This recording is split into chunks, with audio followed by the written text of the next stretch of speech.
This video documents a fun build that I had in the shop last week, and it's not meant to be a detailed how-to, and it's definitely an overbuilt, make it out of whatever is available build. Hopefully there will be a production follow-on version of this with some engineering involved, but this was kind of seat of the pants, make it in one very long day and get it working. And so if you enjoy that sort of thing, maybe you'll enjoy this video, get a little inspiration, maybe you'll pick something up that you can use yourself. Started this build out by cutting a lot of angle iron to the basic length of the actuator itself. And here I'm drilling it and tapping it to receive some 5/16 bolts that I'm going to mount bearings on, and these are just skate bearings that I'm going to mount into the actuator. Here you see I've put a few screws in just to keep weld spatter out of those tapped holes. I'm going to come along and just tack weld this into place, and then I'll turn it up on its side and grind some little flats where I'm going to put a few stitch welds along the side to hold it all together.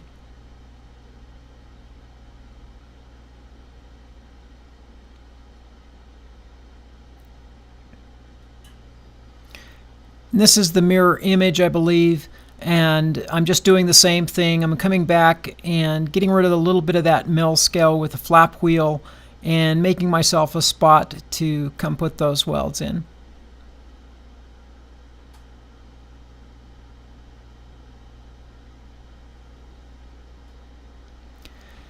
Now I'm screwing it down to a piece of plywood to hold everything in place and get my measurements for these inner rails. And these are the rails that the cabinet will actually be bolted to eventually.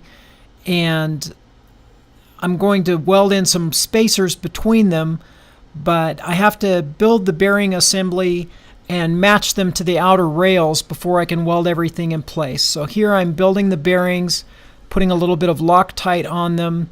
There's a nut under each one of them to provide a spacer. And you can see here I'm putting the inner and outer guides together with the bearings in place and making sure that everything is sliding smoothly.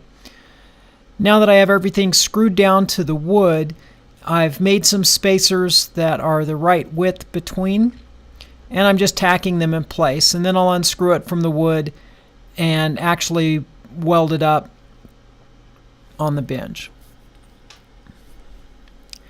Now this is the top bracket. This is what will actually go over the top of the cabinet and hold the top of the appliance garage. And again, now that it's tacked, I can remove it from the wood and weld it full. Here I remembered that I actually have to move the actuator to find out where to weld everything in place. So I was just soldering together a switch, and it's become dark at that point, so I was out cutting these pieces to make this little tang that's going to hold the back of the actuator. So just cleaning it up a bit and welding it in place. And here I'm being careful around the actuator to just tack it and make that little tab.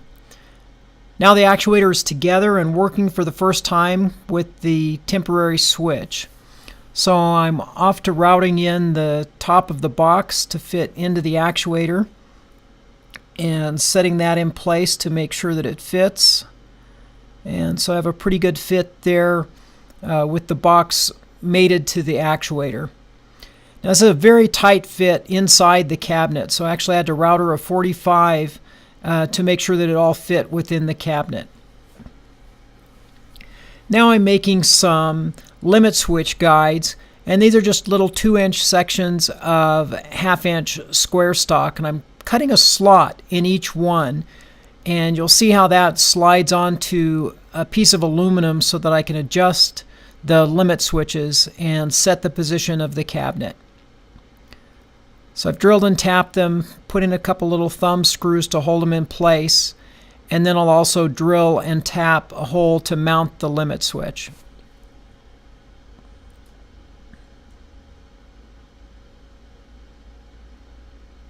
Now with the limit switch mounted to the rails, I'm going to mount the rails to the side of the actuator and reattach the limit switches. And here I'm making a little piece that will actually press against the limit switches. I think I broke my tap there. It was getting so late I don't even remember. But in any case, here I am screwing the little stop on that will activate the limit switches.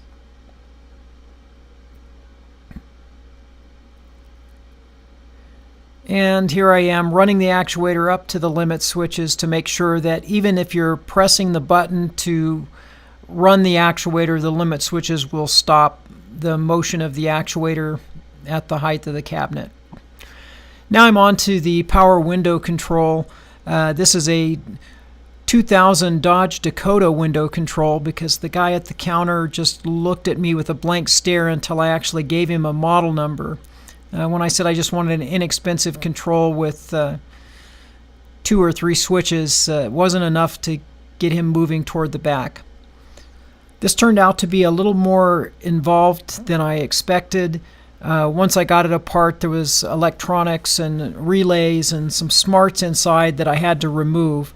But basically, as you can see me there testing the LEDs, I was changing out the electronics so that it would run on a 24 volt system like the rest of the actuator, and then bypassing some of the internals so that the switches came to the outside world. Here I'm just snapping it back together. You saw me put the little tabs back in that the switches actually press against, and now I'm testing it with the programmable logic controller.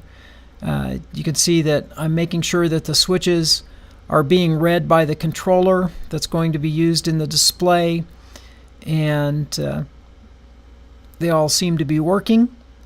So here I'm kind of locking it in place with a little bit of hot glue before I go on to the next step.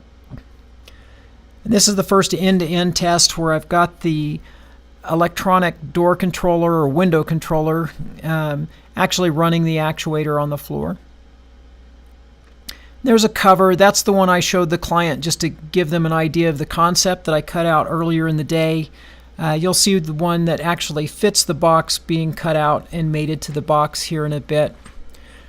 These are some little brass inserts that I like to use in plastic. In plastic you can melt them in. In wood I just tap them in with a bit of glue. And they're great for something that you might be taking apart again. Better than wood screws because you can put a screw into them, take it out a number of times, and you're not going to strip out your wood. So with my little box all glued up, I'm back to the laser to cut out the acrylic top.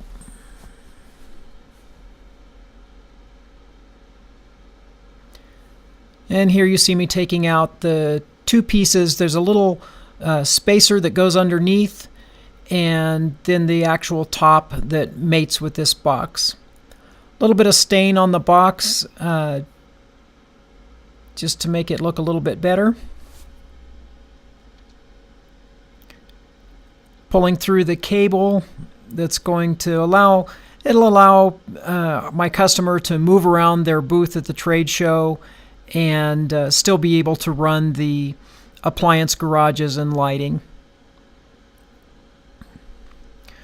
So there's the finished electronics in the box, and here I am with only slightly cleaner fingers at the trade show with everything hooked up and the rest of the cabinets in place, kind of painted up and looking good, demonstrating the appliance garages moving up and down. So here in a bit you'll also see me turning some LED lighting that's controlled by the system on and off. And I hope you enjoyed the build and following along with my crazy long day in the shop.